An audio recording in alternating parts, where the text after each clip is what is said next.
बिस्मिल्लाहिर्रहमानिर्रहीम। कारवां पॉइंट के नाजरीन, प्रोग्राम हमारे मेहमान के साथ राबिया इरफान का सलाम कबूल कीजिए। नाजरीन, आज हमारे साथ मौजूद है मुस्तकबिल करीब की डॉक्टर साहिबा शुमाइला हुसैन।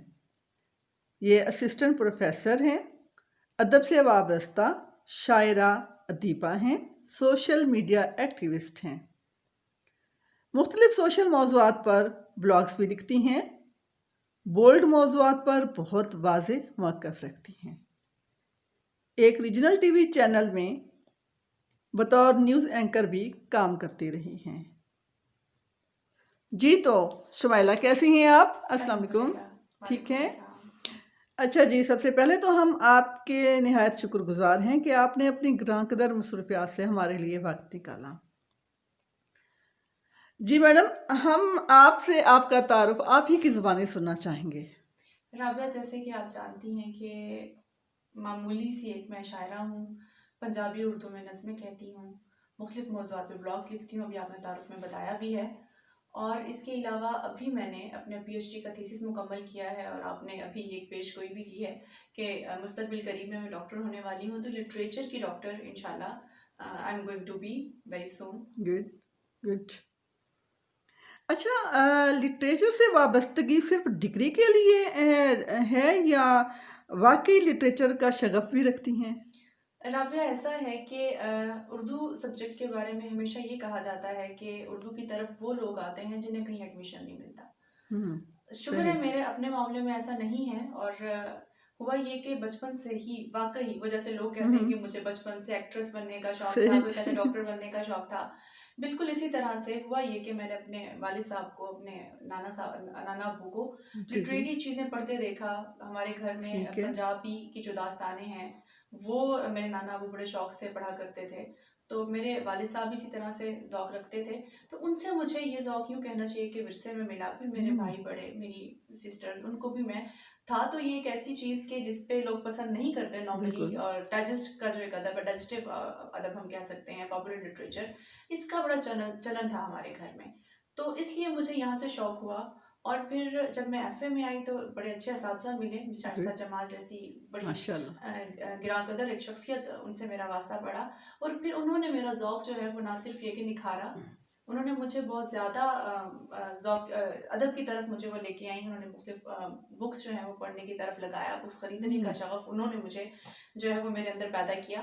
तो वहाँ माशाल्लाह। से होते होते फिर उन्हीं की देखा देखी मुझे लगा कि मुझे भी उर्दू लिटरेचर में मास्टर्स करना चाहिए। उसके बाद फिर मैंने एमफिल किया और ज़बरदस्त। अभी इंशाल्लाह मेरी पीएचडी मुकम्मल होगी, आप देखेंगे। इंशाल्लाह।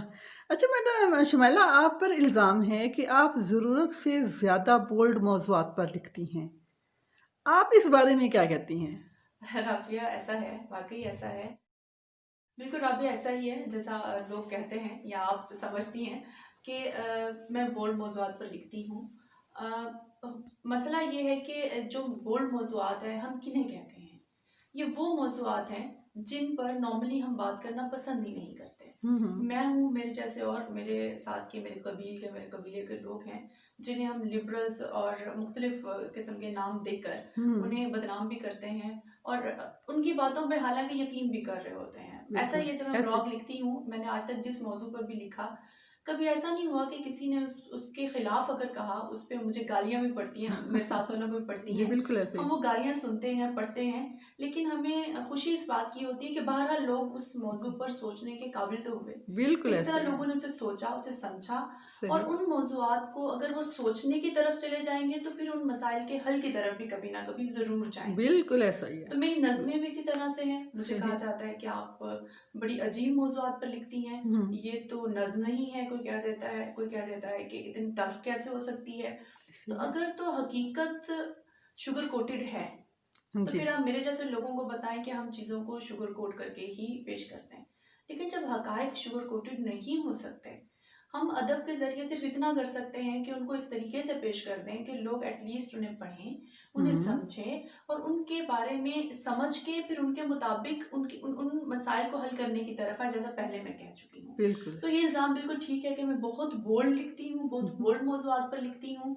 हालाँकि मेरा जो शोबा है वो टीचिंग का है और मुझे इस पे भी बहुत ज़्यादा क्रिटिसिज़्म होता है मुझ पे कि आप एक उस्ताद होते हुए ऐसे मौज़ूआत पर बात करती हैं कि जिनके बारे में कोई उस्ताद, कोई माँ, कोई बड़ी खातून, कोई बेटी नहीं लिख सकती या नहीं ऐसे ही, बोलती। ऐसे तो ही। ऐसा है कि अगर मैं भी नहीं लिखूंगी, मैं भी नहीं बोलूंगी, तो फिर आम लोगों में, दूसरे लोगों में और मुझ में कोई फ़र्क नहीं रह जाता कि अगर मैं उन मौज़ूआत को टच ही नहीं करती, उन मौज़ूआत को इस काबिल ही नहीं समझती कि मुझे उन पे बात करनी चाहिए। सही।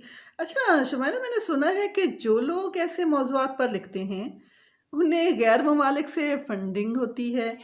आपने कितना पैसा इकट्ठा किया है?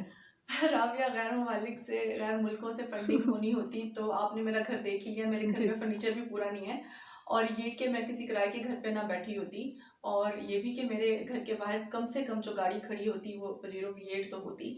और आप जानती हैं कि मेरे पास तो एक अपनी व्हीकल भी नहीं है। तो ये एक इल्ज़ाम है। हुँ, और हुँ। क्योंकि हम ऐसा नहीं है, हम रियासत के खिलाफ नहीं लिख रहे, हम लिख बिल्कुल, भी नहीं सकते।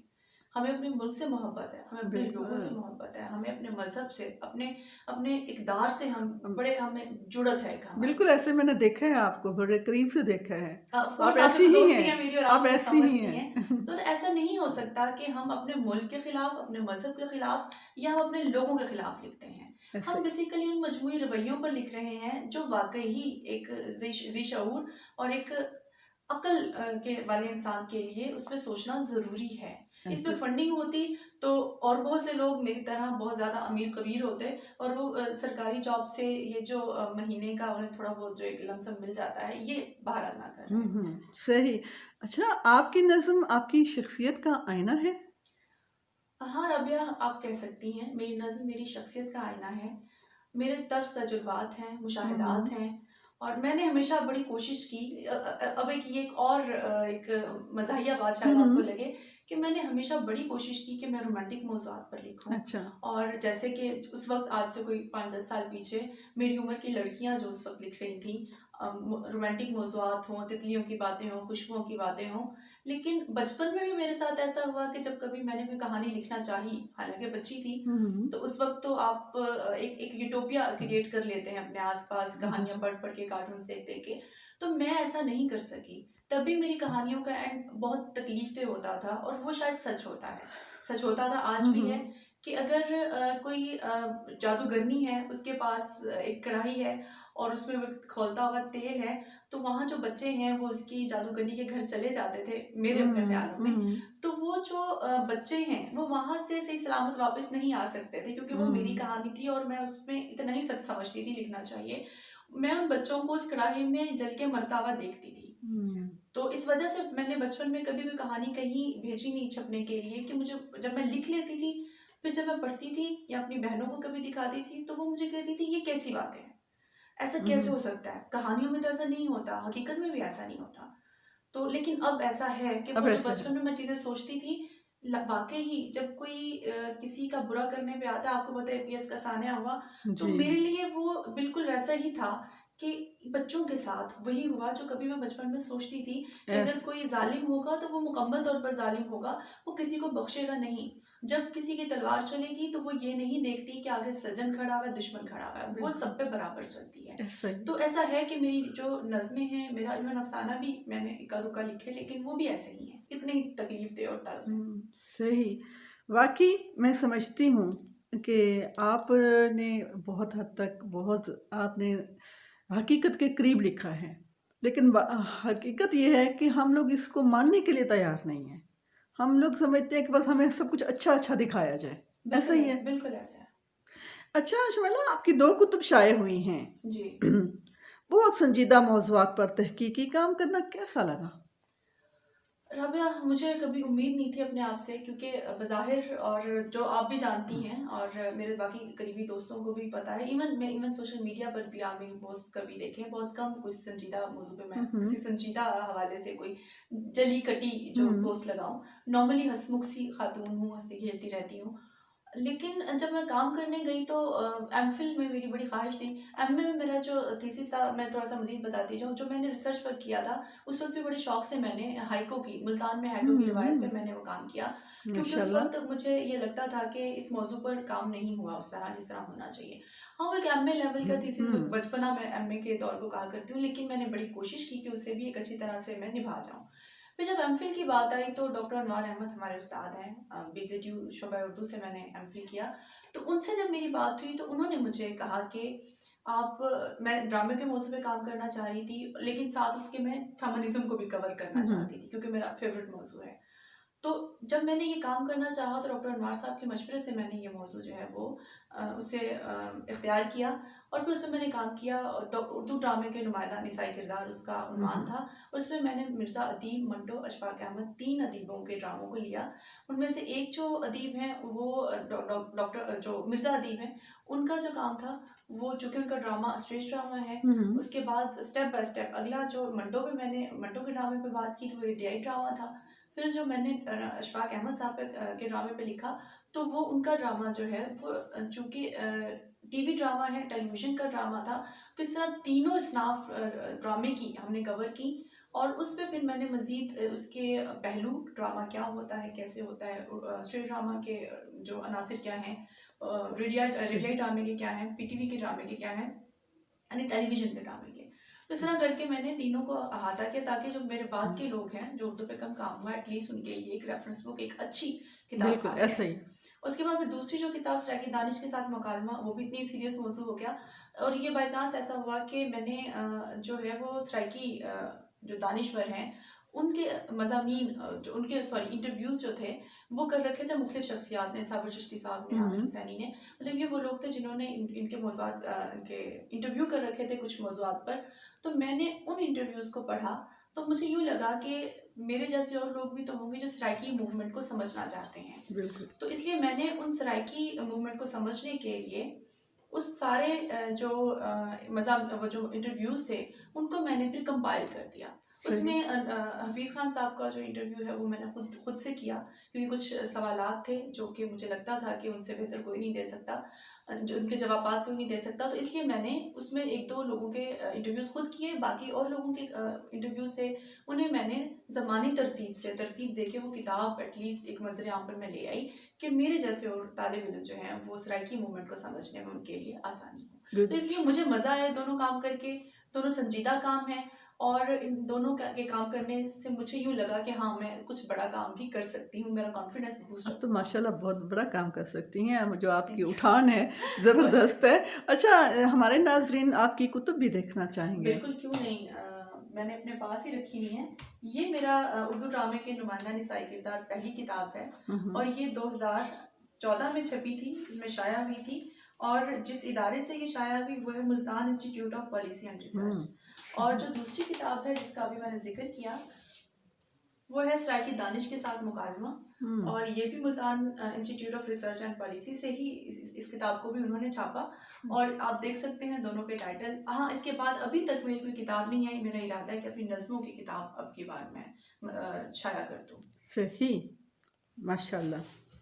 अच्छा, आप एक फेमिनिस्ट हैं, तो आज की ख़वातीन के लिए क्या पैगाम देंगी, ख़ुसूसन आजकल की बच्चियों के लिए?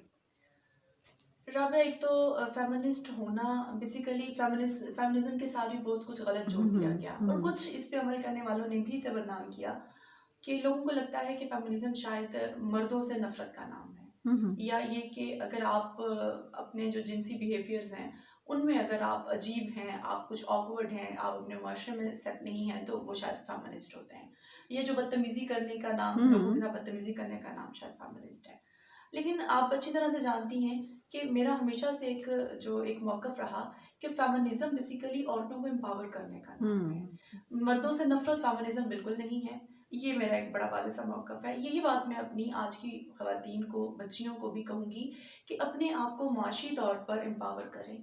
अपने पैरों पर खड़े हों माशी तौर पर, अपने काम के लिए लोगों पे कम से कम डिपेंडेंट हो, अपनी आला। मूवमेंट के लिए कम से कम आप लोग डिपेंडेंट हो ताकि आप अपने आप को इतना ही पावरफुल फ़ील कर सकें जितना कि हमारे माशरे के मर्द हज़रात, लड़के या हमारे घरों में दूसरे मर्द जो हैं वो महसूस करते हैं। बिल्कुल ऐसे। ये मतलब और फिर सबसे बड़ी बात है कि एजुकेशन चूँकि हर उसकी फ़ील्ड की, हर उठते हुए अगले कदम की जो है वो बुनियाद है। तो आप अपनी एजुकेशन जो आपकी एक एजुकेशन की फ़ील्ड है, एजुकेशन की एक साइड है, उसको सबसे पहले मज़बूत करें। कुछ भी करें, पढ़ें, लिखें, डिग्रियाँ हासिल करें, मुकाबले में बैठें, बहरहाल इतना ज़रूर करें कि ज़िंदगी में किसी भी तरह के हालात में आपको किसी पर डिपेंड ना करना पड़े। वो आपने हमें वक़्त दिया, इसकी दोबारा से मैं आपको शुक्रिया अदा करूँगी। और नाज़रीन, पीएचडी ने मुझे कुछ और दिया हो ना दिया हो, लेकिन सबसे बहुत अच्छी दोस्त मुझे दी है शुमाइला, बहुत शुक्रिया। और मैं जितना नाज़ करूँ उतना कम है। बहुत शुक्रिया राबिया, इसके मोहब्बत साथ ही thank you madam, thank you Shumaila. इसके साथ ही हमें मुझे और शुमाइला हुसैन को इजाज़त दीजिए। अल्लाह हाफ़िज़। पाकिस्तान जिंदाबाद। ज़िंदाबाद।